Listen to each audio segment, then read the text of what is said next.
Today we're going to begin our llama weavings.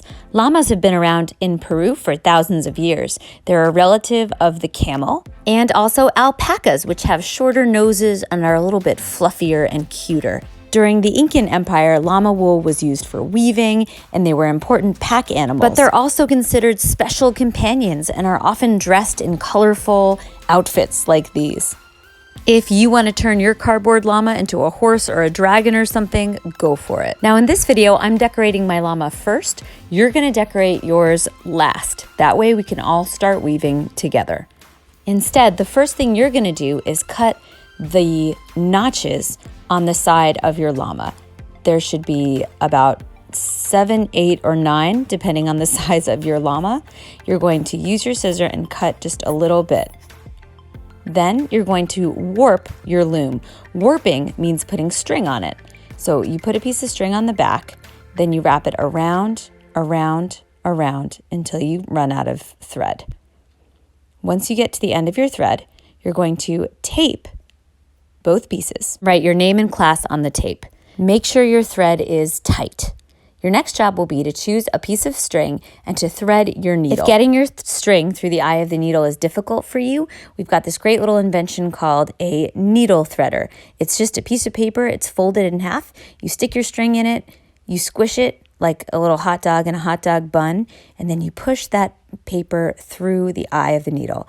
Pull, pull, pull, leave a little tail, and you are ready to go. You don't need to tie any knots when you begin. Remember how we learned over, under? That's what we're going to do. Doesn't matter what side you start on. You just go under one string, over the next. Under, over, and then pull, pull, pull, pull, stop. You leave a little tail at the end. Now you're ready to go back. And all that matters is the last string. If you do the same thing, it'll just unravel. See that? So instead, you want to do the opposite.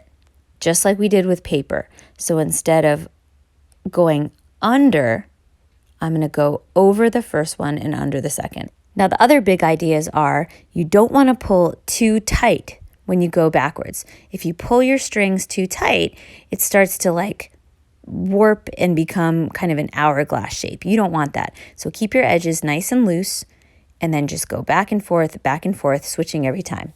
When it's time for your second string, just cut off whatever's left. Thread your needle again, and you can double up your string to make a basket weave or even put 2 colors in at the same time.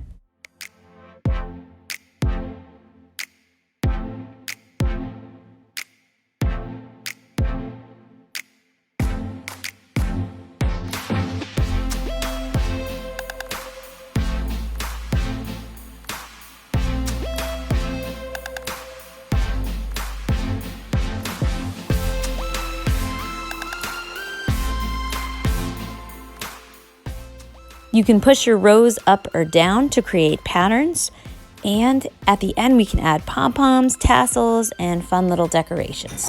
We'll also tuck in the loose ends so that they look nice and neat.